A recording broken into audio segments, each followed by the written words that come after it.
gathering, which is made sacred with the spirit of love and friendship we bring to this gathering. I would like to welcome forward Teresa, Kathy's daughter, to share some of her reflections of Kathy's life. All right, you folks ready? Thank you. A couple of things I need to say first. Exit through there. Bathrooms are there. Fire hydrant, a fire extinguisher there and there. Gotta cover all the bases here. You know, it's all about safety. There is a book up here that is on memories. If you have a specific memory with my mom you'd like to share, there's also a book to sign in. If you brought anything for the pet pantry, stuff is up there. If you wanted to donate a couple dollars, there's some envelopes there. You can just put pet food pantry, and I will leave that stuff here for them afterwards. Okay, so thank you all for coming and for being a part of not only my mother's life, but also the celebration of life here today. I would like to start, come on in, honey, you're fine. Let Grandma know that we're doing this, okay? So she can come in. I didn't realize my cousin was still outside. Sorry, I'll wait a minute. That's okay, I have plenty of enough place. Although I am gonna need water. I think I have water somewhere. My water right here. Yeah. Yeah, that would work. Yeah. All right,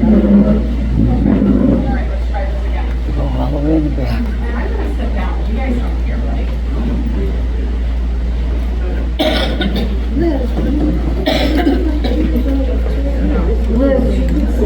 Okay. So as I tell, before I read this, as I tell my students in my CPR classes, I have MS. It does a few things to me. I have a tremor in this hand, so if you see my papers going like this, I'm not really nervous, it's just this tremor sucks. If I can't find a word and I'm ad-libbing and not reading off the paper and you seem to know the word that I can't find, please say it out loud and put me out of my misery. And say hello to Mike. Hi, Mike. You guys don't really need this, do you? Well, maybe it makes it so I don't have to talk so loud. But I don't like holding it. You can hear me, right? Yeah, that's what I thought. So tremory and stuff like that, word finding issues, and I also go squirrel. So if something, I'm reading it and something comes into mind, if I don't say it right away, it goes away. So I might be talking about something and then go squirrel, and it'll be something else. Okay. I thank all of you for being here. Marty, thank you for the use of the center. And we are leaving you some pet food, and maybe you'll be getting some pet food donations. Thank you. We've gotten plenty already.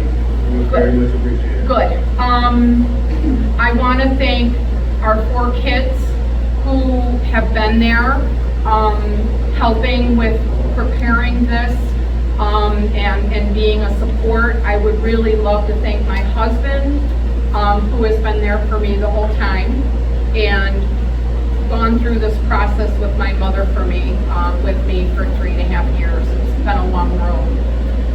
Okay, now I'll start at the beginning again. Thank you all for coming here and being a part of not only my mother's life, but also the celebration of life in her ceremony here today.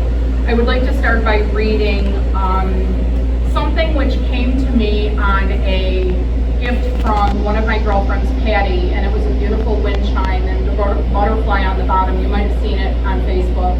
And the butterfly on the bottom has this written, and it says, I would like to share a quote that comes, oh, that's me. I would like to share a quote. Okay. As I sit in heaven and watch you every day, I try to let you know that signs that I never went away. I hear you when you're laughing and watch you as you sleep. I even place my arms around you while you sleep and while you weep. I see you wish these days away, begging to have me home. So I try to send you signs that you know you're not alone. Don't feel guilty that you have life that would have been denied to me. Heaven is truly beautiful, and just wait and see. So live your life, laugh again, enjoy yourself, and be free. Then I'll know with each breath you take, you'll be taking one for me. And I choose this because when my mother was going, you're making me nervous. Get a chair. I don't want that. Get it over there. Seriously, get a chair and come sit by me. Just standing there is just weird. Yeah, she was standing. Oh, get out of here because she's short.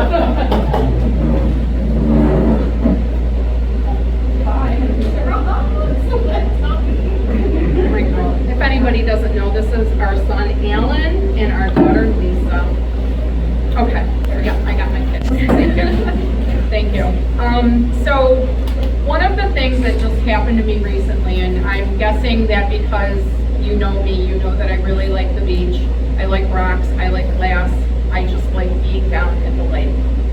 And the day after my mother died, I took a well-deserved break and went down to the lake, and I'm not kidding, within the first 10 feet I walked, I looked down and there was a piece of pottery and it was the color yellow. That is my mom's, as you can tell by the tablecloths and other things around, that's my mom's most favorite color. And you don't see yellow pottery. If I were to spread out all the colored pottery I have, there's maybe, in an area this big, there's maybe 2. And then as I walk more, I always clean up garbage and things that need to be thrown out. And there had to have been a half dozen or more of trash that were all yellow, pieces of stuff. It was just kind of weird. Okay, let me get back on the script. It's clear by the amount of people that came today, that have sent me cards, wishes, love, texts, Facebook responses, that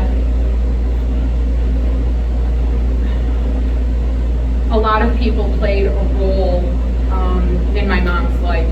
I'm grateful for the relationships that she was able to build with many of you. My mom was born in 1945 and she lived to be 79 years old. She grew up poor, but with a very caring and kind-hearted mother, my grandmother, that I didn't know for very long. Because of the examples that my grandmother set for my mom, it inspired my mother to take up a career in nursing.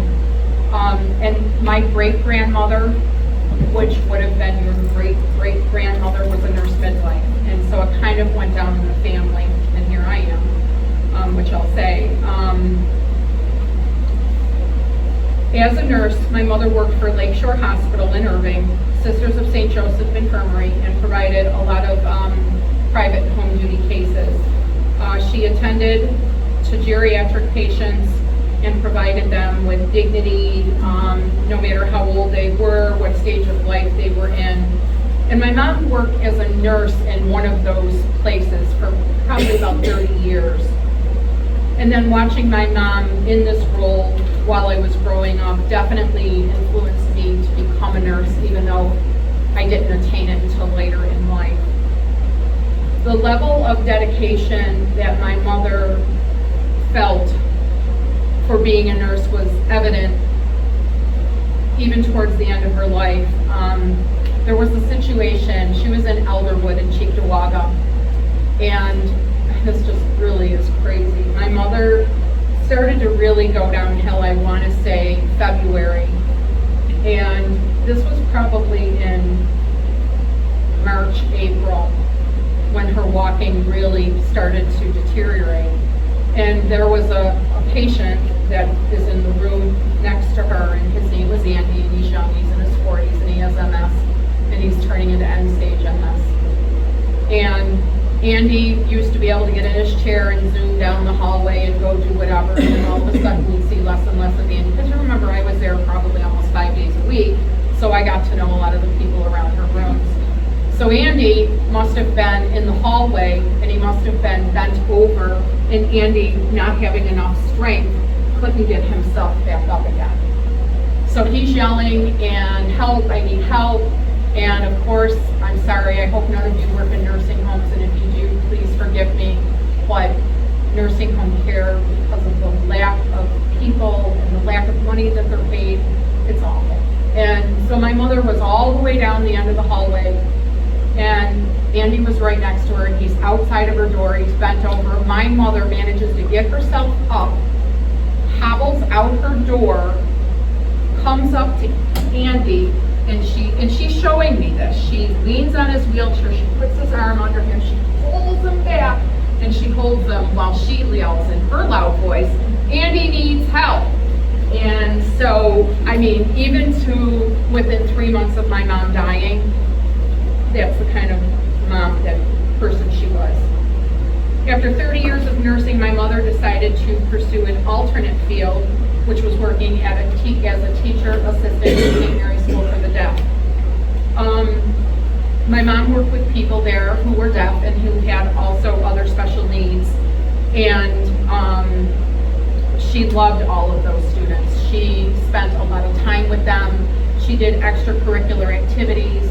She would take them down to shop, and the shop teacher and my mother and a couple of others, they would have all these kids making Christmas gifts and Easter and Thanksgiving things, and it was just really nice. She really did love her job.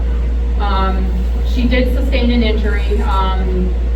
She was at work, and one of the kids, there's a program called SKIP, I think it is, so that when the kids lose control, you are, right, you have to take them down.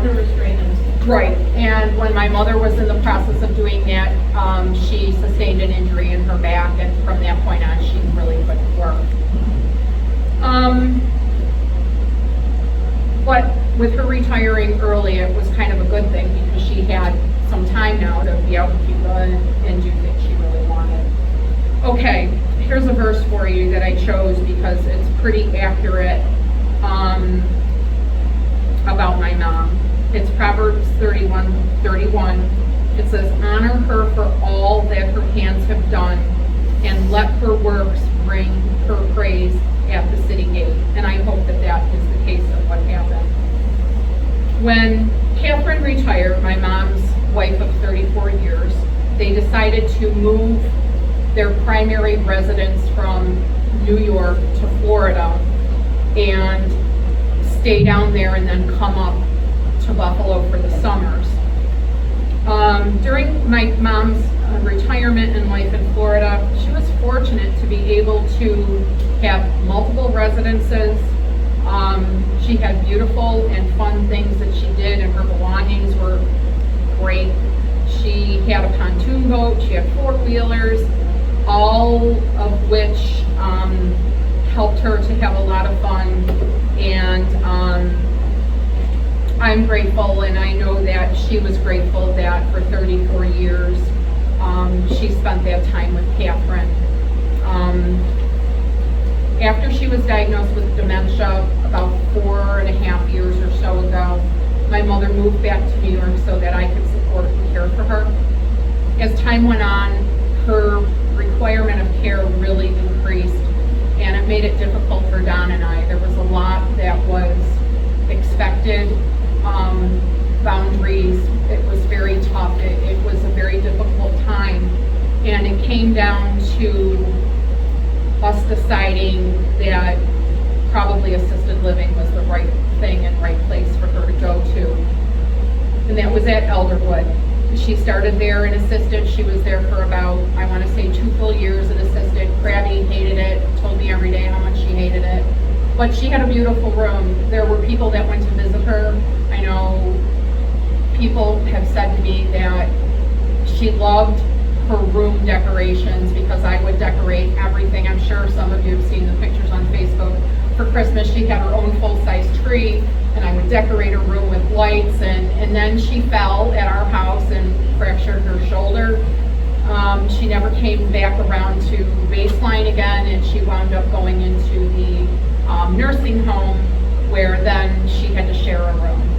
But what are you gonna do?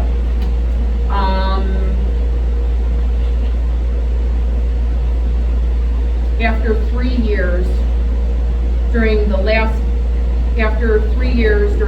week of my mom's life, we brought her home to make her as comfortable as possible. And I have to tell you, Aunt Karen, part of my MS, I have 30-some lesions in my brain, and one of nasty things that MS has done to me is it's taken away some of my abilities to do some things that you all take for granted every day, and one of those things is common sense. And you can say, well, how can that happen?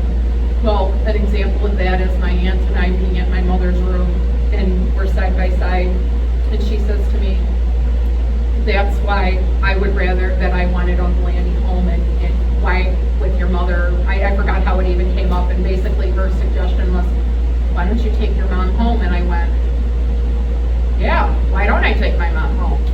And so we went from having hospice in the nursing home to me calling hospice the day my aunt was there, and within 48 hours we had things switched over, and by that Friday she was home in our house again. I had a lot of family and friends visit, stay with me, bring food, send food, be there, and it was great. I'm hoping that brought her a great deal of peace, even though her end was difficult. I'm hoping that having her with me, us, provided her with the knowledge that she knew she was loved, even though I had to, and it feels like an awful thing, ship her away to assisted. It was nice where I felt like I redeemed myself because I brought her back home. Less heavy thing. Some of my mom's favorite things. The color yellow. Sitting in the sun and enjoying its warmth. Her dog Gus. Pineapple upside down cake, but it had to be real heavy whipped cream. Pastry hearts. Bologna sandwiches with Weber's mustard. Sugar daddy suckers. Playing Scrabble with me. I don't think you guys know this. Her Mustang that she had back in the 60s. And Karen, you remember her Mustang? I have stories that she has told me that I would be laid in a blanket. My father built a flat platform or something behind the seats, and I laid on that platform on a blanket, and they drove around, and that's how it was back in 1968. That's what I've been told, and I'm still here. She loves singing. Her high school choir, she has an award back there that she won. She even went on to down in Florida with the association, I don't know what you call it, the housing association. What is it? Where it's the big, no, it's not. It's a big community of, her community's name is Legacy. There's 999 homes built in a land that's locked and gated. What the heck is that called? Okay, all right. Yeah, maybe you, Sam, I think you got it. Okay. And so there was a choral group that she was part of, and I have DVDs of her singing and doing like little acting things, and she even did that 10 years ago. She loved her baby brother Andy, and she called him Bro. And she just loved him. I can't describe her siblings that were older than her were enough older than her that her closeness was bonded with Uncle Andy. And Uncle Andy and Aunt Karen have been there in my life, and when I didn't have the proper parental guidance or care or love, I could pull that from my aunt and uncle. And he just recently passed in the fall, and so they're together again. Okay, this is a question. Knowing all the things that I've named that are her favorite things, what can you guys add? Does anybody know any other things? Camping. Camping, she did. She loved camping. In the beginning years before Cuba, she loved camping. Limburger cheese. Oh, right. Who did I tell that was, I did. I said Don's probably going to say Limburger cheese with onion on rye bread. Yeah. And one of the other things that just popped into my head was she, and Uncle Andy and you and I think Stephen, raw clams. She loved those. And Karen, do you know anything that she always liked when she was at your house? That her, oh, I know. I have a picture that is in that hour and some minute slide where my mother is holding a fried chicken leg, and she loved fried chicken. Yeah, coconut. You can tell her about that story. You don't know who knows the Jeremiah Weed story? Oh, we all Well, I know the story, but I don't want to tell it. Yeah, Don, share It was funny. Yeah, it was. Later. It was a family gathering, and it dealt with a bottle of whiskey. Oh my goodness! In an outhouse. No. Her guitar is back there. Her guitar. Yes, she likes playing music. That was what I was going to say. I was talking to, again, Aunt Karen back there, and it was back in the day when Robin mentioned we were going camping. It was your mother, my mother, and I'm thinking somebody else, a guy. Do you know who else would have been there playing music? Anyway, they would Uncle sing and Chucky. we'd play it. I thought Uncle Chucky too. That's what I was thinking. Uncle Chucky. And we just would sit there and they would belt out songs and rolling on the river and I don't know, just song after song, and we would just sing and have fun and sneak beers and cigarettes, Yeah. and they'd be all, around the fire singing, and us kids were in the background, Robin leading the way, opening up the coolers. Lady. Well, you're the older one. You're the eldest, so. Yeah. Okay, my mom was blessed to have her life full of love, experiences, friendships.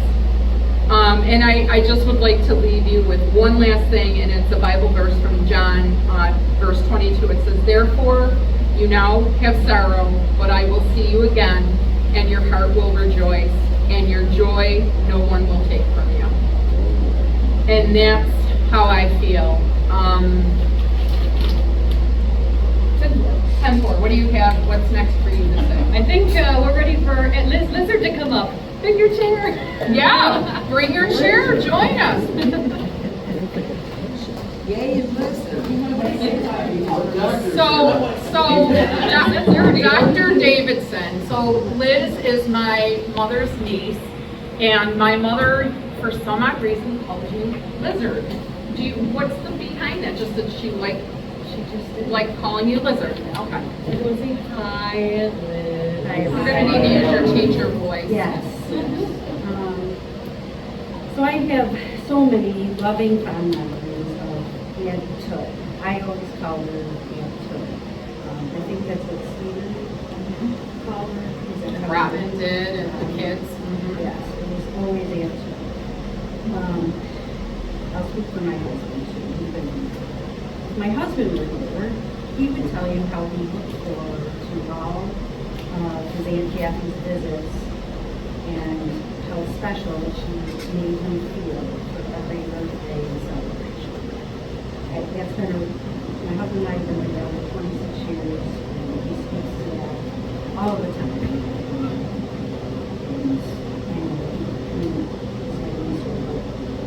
That is the son she never had. And that was my next. She told me you were the son of Aunt, and that has always stuck with her, and it means a lot. If my daughter was here, she's 25, my daughter Sarah, she would tell you about all of the balloon sandwiches and nutty bars that Aunt Tut would give her, and when she lived in the trailer on my mother-in-law Karen's property for a while, we got to see her a lot, and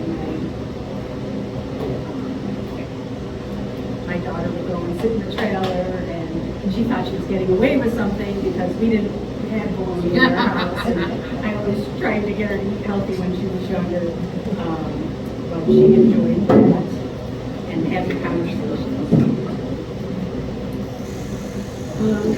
All those nice things aside, I would be remiss to not share some funny stories, and you can cut me off if I need to, but I'll try to be as appropriate as possible. Let it out. So there was a time when we were all sitting at my house behind the house around the fire pit with some friends, and Aunt Tut took it upon herself to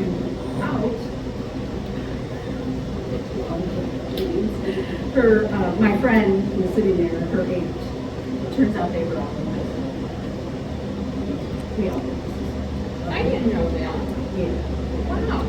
Yeah, that's something I always remember. And this goes to what Teresa was saying earlier. At my brother-in-law's wedding party, Aunt Tut partook in drinking some Jeremiah whiskey. Yes, she did. Yes, she did. And needless to say, she had a little too much. And, you know, almost everybody did that. I didn't. I didn't drink it. I was pretending to drink it just to clear the air about that. Because everybody thinks I'm the Jeremiah lead lady, but I'm not. I did the same thing. I made it look like it was a drink and Yes. Right. I'm like, ooh, gosh, no. I had to do it to stay cool. Right? Right. We had to fit in. Yes, we had to fit in, still fitting in. So she wound up kissing one of our family friends, Mark. And Oh, no. That's where the outhouse was in. yeah, and I won't get into that. She basically wanted her to sleep in the outhouse. It was fun, but, you know, years later. Yeah. At camp, we used to camp at Rainbow Lake, and so we camped for a few years, so we got to see her a lot there. That was a lot of fun. But there was one women's getaway weekend that we had, and my mother-in-law might remember this. I'm sure over there. We were in a karaoke contest, and I couldn't sing, but Aunt Twice, she could sing, and she outsung everybody there. And we won. But at the end of it, Aunt Twice shared more than her singing. She shared her full Monty.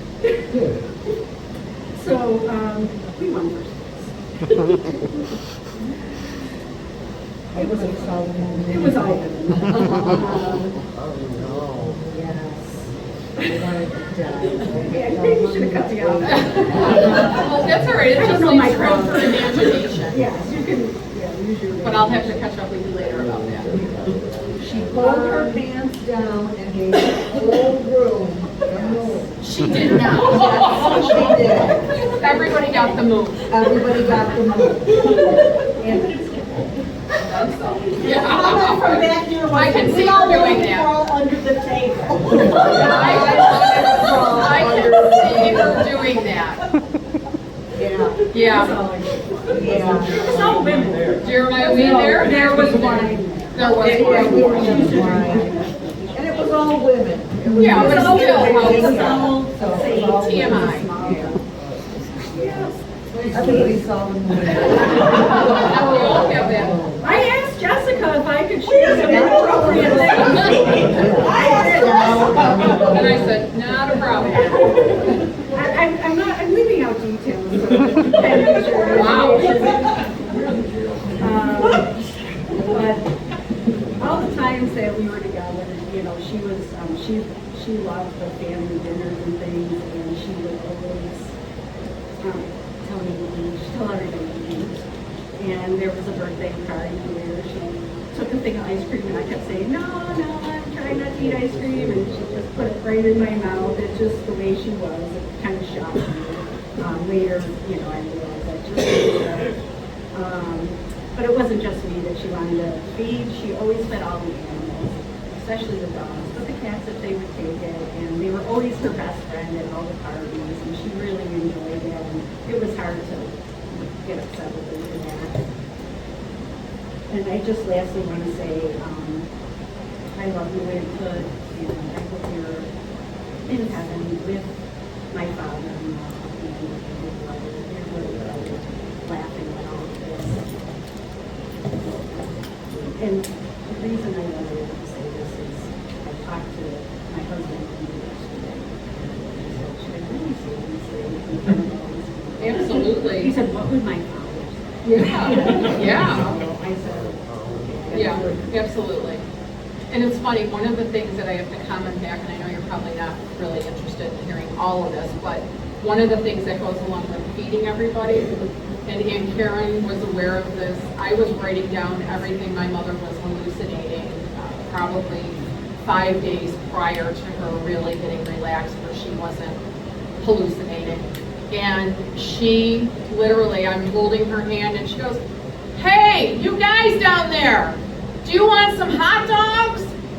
And she's yelling, and I said, "Mom," oh, look at the kid. I said, "Mom, what are you doing?" And she says, "I want to know if they want hot dogs, if I need to make more." And even to her hallucinating time, she wanted to feed people. And you'll notice in a lot of the pictures that are up there, there's probably 24 of them, where she either has a chicken leg in her hand, or she's eating, or that's a turkey leg. That's a turkey leg. That's the other thing she loved, were turkey wings.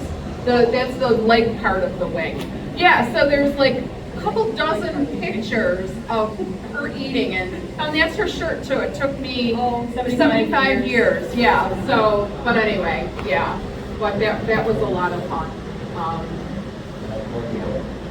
So, that's it. I mean, we had a lot of fun things. And if you can think of anything where this maybe jogged your memory and that little memory book, I would love to, read what you remember. Like, I want you to worry about your air conditioner. Because I had no clue about that and never even remembered. So, I remember a lot of times we'd spend down in Cuba, what we would do is take the four-wheelers to one of the neighboring hills, take a 5-gallon bucket, we'd always pick the blueberries, the raspberries, blackberries, always, all over. It was a family thing. You'd be out, Alan would be out, I'd be out, and conversation across the bushes, I got a really nice one here, and then all of a sudden I would fall silent. And then only ever meant one thing, got stuff in my face with all the berries that we picked. So we would have not a lot left over. yeah, Cuba had a lot of fun memories. Some of you might wonder about Catherine. Catherine did not come up from Florida because Catherine herself has been diagnosed with dementia. She's in the beginning stages of it, but she is, I don't want to say she's frail, because that's not the right word. She's not confident enough to travel on her own.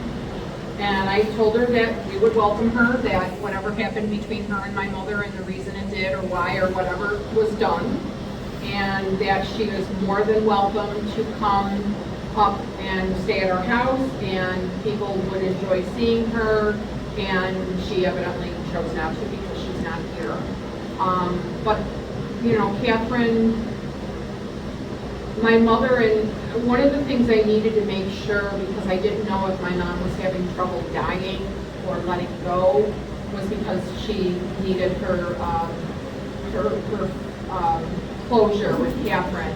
So I made sure every day Catherine would call, I'd hold the phone to her ear. While my mom was still able to, she would mouth, "I love you," like that, and I would tell Catherine. So Catherine's down in Florida, and I don't know what's going to happen of her.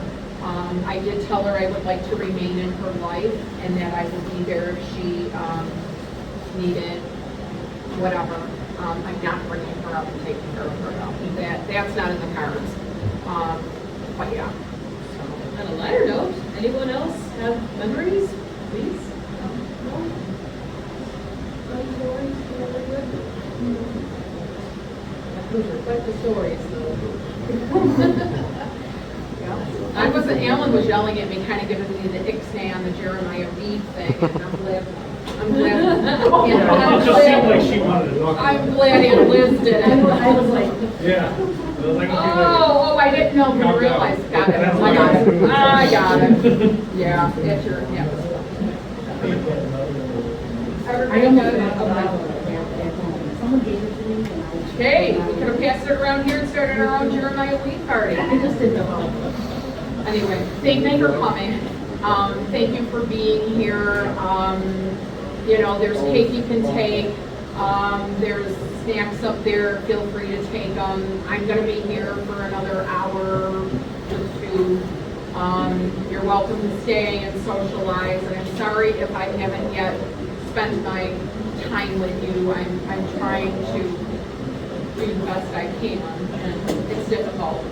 It's tough. But Mr. Sabatino, what's going on over there with that big laugh?